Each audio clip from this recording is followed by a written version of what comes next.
Well, this is Sedum Autumn Joy, which has been growing here in this gravel border for I've had these plants in, I think, for about 3 years now, some of these larger ones. You can see how we've extended this range right the way down this quite narrow border in front of the iris that's starting to emerge behind it. Now these plants, the flowering spikes, are bright red in autumn and an absolute fantastic display, and we've left these now right over winter and they've been spectacular. Looking at them even in their brown and dried state now, they are still quite attractive and could easily be cut and dried and used as a indoor decoration or foliage plant at this stage. But what is now needed is a good cutback, because the young fresh growth is starting to emerge from the crowns, and really we need now to remove this older growth and let that fresh growth grow up, and from brown will suddenly change to a beautiful limey pale white green foliage that will grow away throughout this season. But this is also an ideal opportunity to start propagating these plants. Each of these crowns can be dug up and divided, and a good sized crown like this will easily make 4 to 6 new plants that can be planted at this time of year straight away into the soil, and will grow away and flower this season. So the first job is to start pruning these back and show you the pruned plants, and then we'll go and find one that we're going to dig up and divide it for you and show you how easy it is to propagate these plants and really increase the numbers in your garden quite quickly. So these are quite easy to prune just with snips. Just cut back.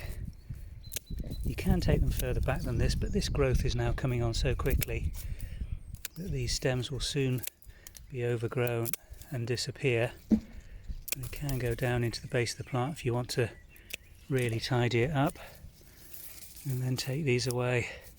They are at this time of year really just like dried flowers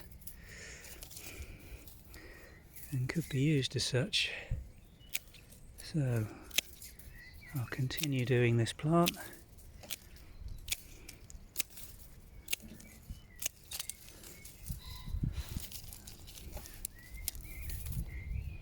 I'll come back in just a second and show you the finished item.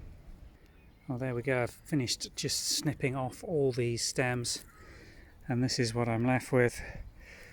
If you've got anybody that's into flower arranging or dried flowers, then these are good to go really, and they may be very pleased with them. I'm going to have rather a crop on my hands here once I've finished going along this border. What we're going to do now is move to another plant which we've got growing in a border. I don't really want to dig these up and divide them to show you the propagation, because these are still growing nicely at this size clump. It will double in size and form a confluent, almost hedge of them along the front of these irises at the back. This also lets the light in onto the rhizomes to ripen up and help get these irises into flower. And also I need to just pick over those and get rid of all that dead material and thatch around the rhizomes so that they do get some light to them. But you can see the growth coming on those, and this border is just going to tidy up nicely by just getting this cut back at this time of year. I would say we've probably left it a little late. These are quite fleshy in their growth already, and I could have done this about a month ago when they first started showing some colour and leaf growth. It would have done no harm at all to have it done a little bit earlier.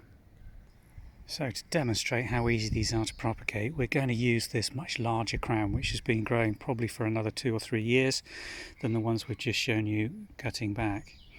And these really will benefit greatly from being cut and divided into smaller plants and planted on, because they'll get a fresh start and it will just revigorate the plant and bring it into growth quite quickly. What tends to happen if you just leave these is that they'll start to die out from the centre as they exhaust the nutrients in the soil, and the flowering of them tends to go off if you don't divide them every 5 to 6 years. So good habit to get into, and it also means you're going to have lots of plants to put around the garden to increase your stock and give to friends. I'm going to dig this one up and show you the root and how we'd go about dividing it.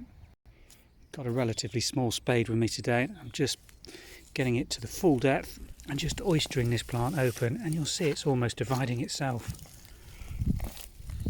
Just look at these. I can just lift these plants away, and you're looking to get a little crop of root with maybe half a dozen to a dozen stems on it, and just look at the root on that, divided beautifully. There's one clump for replanting. This again, look at that, beautiful, nice plant. We can probably bundle that. Got a bit of geranium in here as well, which can be divided and put on. Let's just run through. Just get my spade under the rest. Lift it up, you can hear it breaking off the deeper roots. And then these just lift out beautifully. You'll see the big taproot there from the original plant. And this is how they tend to grow. And just break that root off to show you. There we've got the crown with all these fresh young shoots coming up. I tend to plant that with another similar little clump. It will grow away perfectly adequately, but just to get a decent flowering display this year, that's a far better planting. As I say, half a dozen to a dozen fresh shoots coming off a crown. That's absolutely ideal, and that again will plant as a single replanting. And these little bits that fall off, they're all good to go. They're all rooted in. They can just be clumped in with smaller bits, and you can replant all those in. So from this one plant, what we're going to do is finish digging this out. I'm going to bring a bit of fresh compost into this area. Then we're going to replant with 4 or 5 of these clumps, and we'll pot on the remainder or move them directly at this time of year and plant them out in other parts of the garden ready to flower this year. So from that one clump, we've now divided and replanted 1, 2, 3, 4, 5, 6, 7 new plants, and we've planted these quite close together. They're all going to grow into nice clumps if they don't get trampled to death, that is. And the idea here, because we've got such a lovely supply of these fresh little plants, when you divide a clump like this, is to try and plant them quite close that they form a confluent big mound and a big dense flower display this autumn. Now these will do that this year. They'll expand out and be twice this size with twice as many shoots the following year.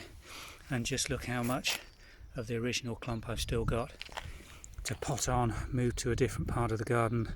I'm probably going to get the same again out of this clump, and it's ideal time of year to do this and get it straight out into its flowering position. It'll just grow away and give you a display this season, so well worth doing if you've got an established clump of sedum anywhere in the garden. Now's the time to do it. Just going to get my watering can now and finish this job off by giving them a really good puddle in and keep them moist while they grow away. Just keep an eye on them, particularly if we get dry, warm weather over the next few weeks, because you have disturbed the roots quite considerably. So keep them moist and they should grow away nicely.